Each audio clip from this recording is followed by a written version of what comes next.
Genesis chapter 16. Abraham's wife Sarai had not bore any children for him, but she owned an Egyptian slave named Agar.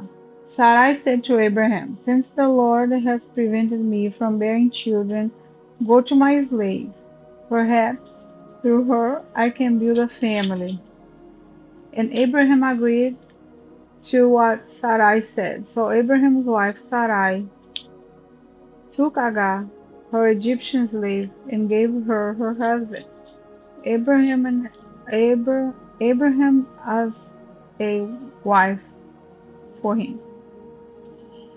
This happened after Abraham had lived in the land of Canaan for 10 years. He slept with Agar and she became pregnant. When she saw that she was pregnant, her mistress became contemptible to her. Then Sarai said to Abraham, "You are responsible for my suffering. I put my slave in your arms, and when she saw that she was pregnant, I became contemptible to her. May the Lord judge between me and you." Abraham replied to Sarai, "Here, your slave is in your power. Do whatever you want with her." Then Sarai mistreated her so much that she ran away from her. The angel of the Lord found her by a spring in the wilderness, and the spring on the way of Sur. He said, "Agar, slave of Sarai, where have you come from and where are you going?" She replied, "I'm running away from my mistress Sarai." The angel of the Lord said to her, "Go back to your mistress and submit to her authority." The angel of the Lord said to her, "I will greatly multiply your offspring, and they will be too many to count." The angel of the Lord said to her, "You have conceived and will have a son. You will name him Ismael, for the Lord has heard your crying and affliction. This man will be like a wild donkey. His hand will be against everyone, and everyone's hand will be against him. He will settle near all his relatives." So she named the Lord who spoke to her, "You are El Roi," for she said, "In this place have I accurately seen the one who sees me." That is why that is why the well is called Berlair Noi. It is between Kadesh and Berel. So Agar gave birth to Abraham's son, and Abraham named his son from Agar's bore Ismael. Abraham was 86 years old when Agar bore Ismael to him. Genesis chapter 17. When Abraham was 99 years old, the Lord appeared to him, saying, "I am God Almighty. Live in my presence and be blessed. I will set up my covenant between me and you, and I will multiply you greatly." Then Abraham fell face down, and God spoke with him. "As for me, here is my covenant with you. You will become a father of many nations. Your name will no longer be Abraham. Your name will be Abraham, for I will make you the father of many nations. I will make you extremely fruitful, and will make nations and kings come from you. I will confirm my covenant that is between me and you and your future offspring throughout their generations. It is a permanent covenant to be your God and the God of your offspring after you. And to you and your future offspring I will give the land where you are residing, all the land of Canaan, as a permanent possession, and I will be their God. God also said to Abraham, as for you, you and your offspring after you throughout their generations are to keep my covenant. This is my covenant between me and you and your offspring after you, which you are to keep. Everyone, your males must be circumcised. You must circumcise the flesh of your foreskin to serve as a sign of the covenant between me and you. Throughout our generations, every male among you is to be circumcised at 8 days old. Every male born in your household or purchased from any foreigner and nor your offsprings, whether born in your household or purchased, he must be circumcised. My covenant will be marked in your flesh as a permanent covenant. If any male is not circumcised in the flesh of his foreskin, that man will be cut off from his people. He has broken my covenant. God said to Abraham, as for your wife Sarai, do not call her Sarai, for Sarah will be her name. I will bless her indeed. I will give you a son by her. I will bless her, and she will produce nations, kings of nations. Kings of people will come from her. Abraham fell face down. Then he laughed and said to himself, can a child be born to a 100-year-old man? Can Sarai, a 90-year-old woman, give birth? So Abraham said to God, if only Ismael were acceptable to you. But God said, no, your wife Sarai will bear you a son, and you will name him Isaac. I will confirm my covenant with him as a permanent covenant for his future offspring. As for Ismael, I have heard you. I will certainly bless him. I will make him fruitful and will multiply him greatly. He will father 12 tribal leaders, and I will make him into a great nation. But I will confirm my covenant with Isaac from Sarai. I will bear to you at this time next year. When he finished talking with him, God withdrew from Abraham. So Abraham took his son Ismael and those born in his household or purchased, every male among the members of Abraham's household, and he circumcised the flesh of their foreskin on that very day, just as God had said to him. Abraham was 99 years old when the flesh of his foreskin was circumcised, and his son Ismael was 13 years old when the flesh of his foreskin was circumcised. On that very day Abraham and his son Ismael were circumcised, and all the men of his household, whether born in the household or purchased from a foreigner, were circumcised with him. Genesis chapter 18. The Lord appeared to Abraham at the oaks of Mamre while he was sitting at the entrance of his tent during the heat of the day. He looked up and he saw 3 men standing near him. When he saw them, he ran from the entrance of the tent to meet them.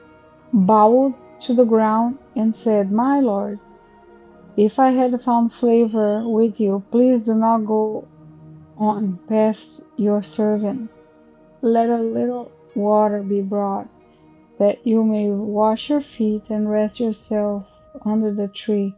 I will bring a bit of bread so that you may strengthen yourselves. This is why you have passed your servants away. Later you can continue on." "Yes," they replied, "do as you have said." So Abraham hurried into the tent and said to Sarai, "Quick, knead 3 measures of fine flour and make bread." Abraham ran to the herd and got a tender choice calf. He gave it to a young man who hurried to prepare it. Then Abraham took curds and milk, as well as the calf that he had prepared, and set them before the man. He served them as they ate under the tree. "Where is your wife Sarah?" Sarah, they asked. "Here in the tent." Yeah, he answered. The Lord said, "I will certainly come back to you in about a year's time, and your wife Sarai will have a son." Now Sarai was listening in the entrance of the tent behind him. Abraham and Sarai were old and getting on the years. Sarah had passed the age of childbearing, so she laughed to herself, "After I am worn out and my Lord is old, will I have delight?" But the Lord asked Abraham, "Why did Sarah laugh, saying, can I really have a baby when I'm old? Is anything impossible for the Lord?" "At the appointed time, I will come back to you, and in about a year she will have a son." Sarah denied it. "I did not laugh," she said, because she was afraid. But he replied, "No, you did laugh." The man got up from there and looked out over Sodom, and Abraham was walking with them to see them off. Then the Lord said, "Should I hide that I am about to do from Abraham? Abraham is to become a great and powerful nation, and all nations of the earth will be blessed through him. For I have chosen him so that he will command his children and his house after him to keep the way of the Lord by doing what is right and just. This is how the Lord will fulfill to Abraham what he promised him." Then the Lord said, "The outcry against Sodom and Gomorrah is immense, and their sin is extremely serious. I will go down to see if what they have done justifies the cry that has come up to me. If not, I will find out." The man turned from there and went toward Sodom, while Abraham remained standing before the Lord. Abraham stepped forward and said, "Will you really sweep away the righteous with the wicked? What if there are 50 righteous people in the city? Will you really sweep it away instead of sparing the place for the sake of the 50 righteous people who are in it? You could not possibly do such a thing, to kill the righteous with the wicked, treating the righteous and the wicked alike, treating the righteous and wicked alike. You could not possibly do that. Won't the judge of the whole earth do what is judged?" The Lord said, "If I find 50 righteous people in the city of Sodom,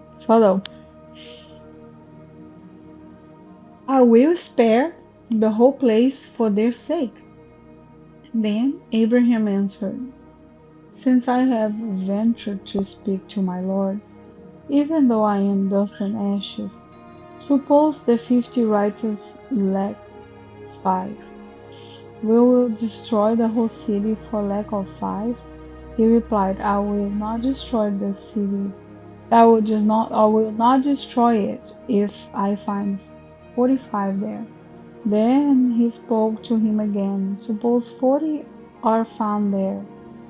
He answered, I will not do it on account of 40.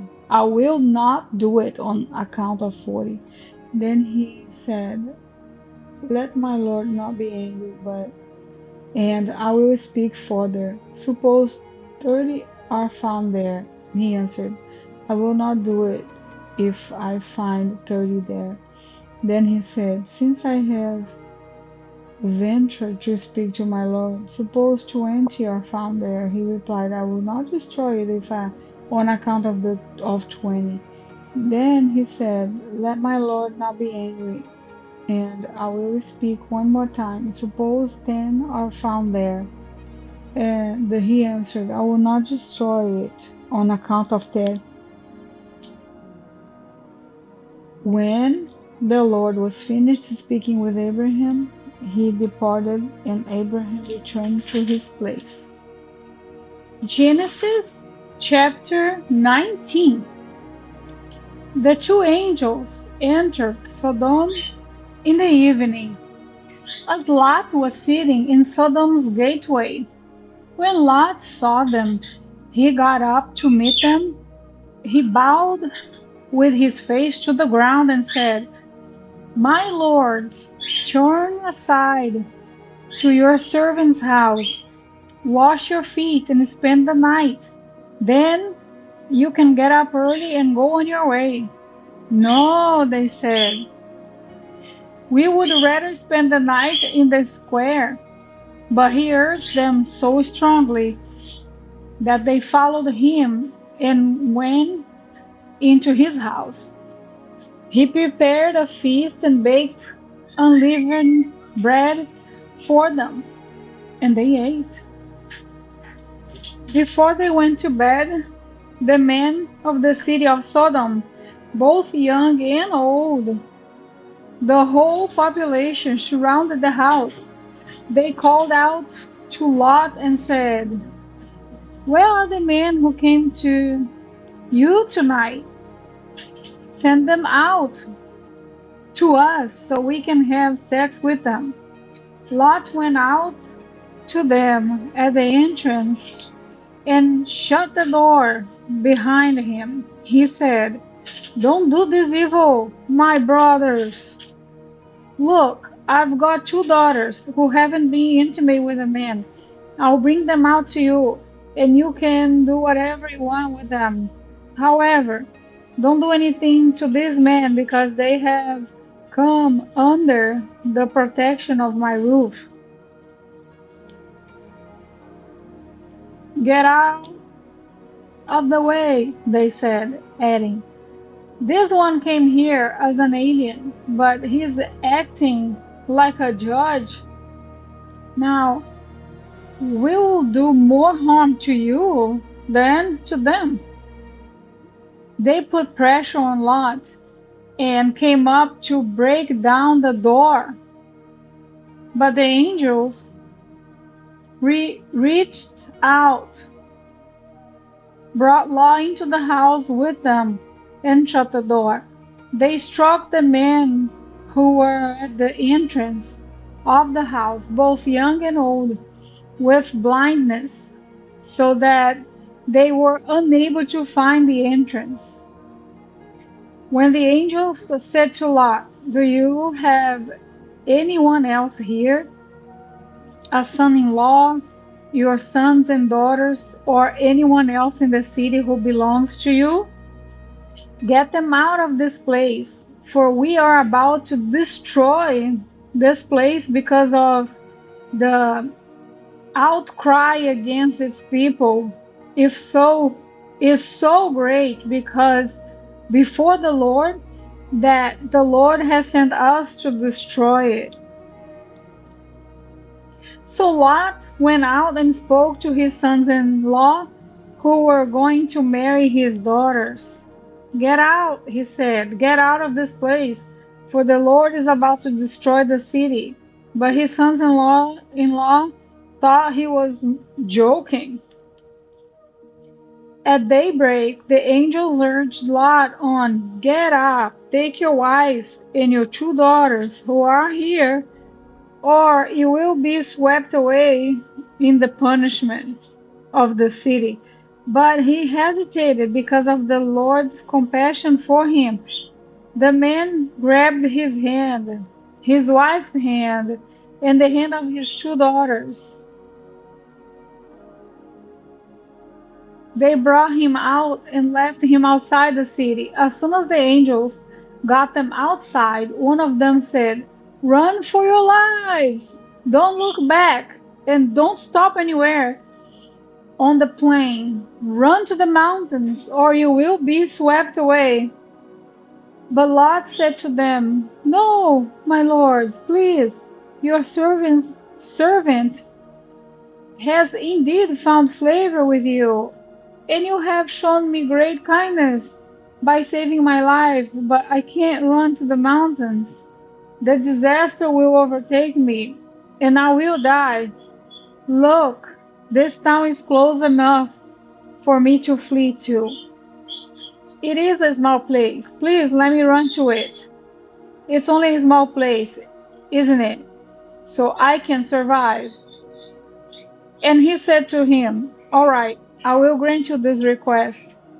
About this matter, too, I will not demolish the town you mentioned.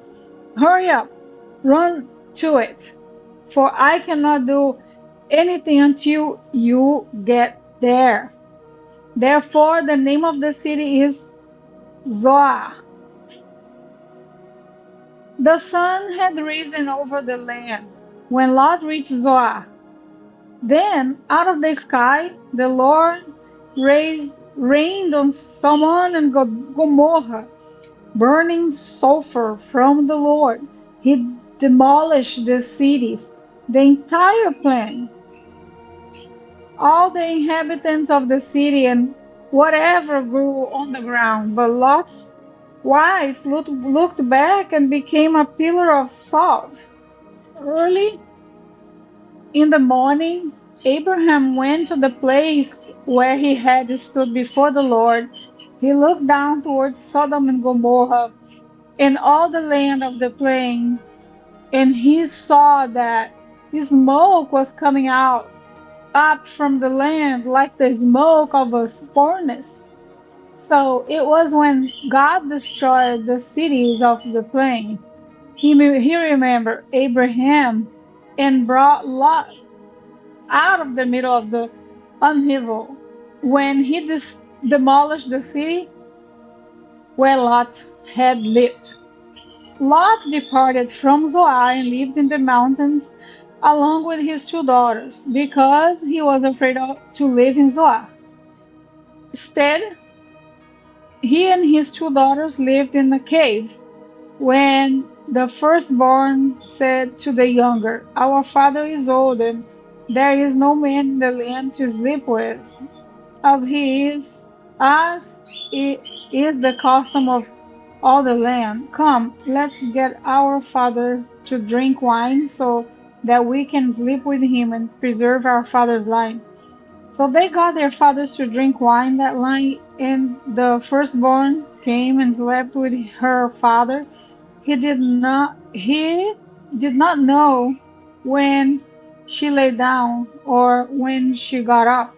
The next day, the firstborn said to the younger, look, I slept with my father last night. Let's get him to drink wine again tonight so you can sleep with him and we can preserve our father's line. That night, they again got their fathers to drink wine, and the younger went and slept with him. He did not know when she lay down or when she got up. So both of Lot's daughters became pregnant by their father. The firstborn gave birth to a son named Moab. He is the father of the Moabites of today. The younger also gave birth to a son, and she named him Ben Amil. He is the father of all the Ammonites of today.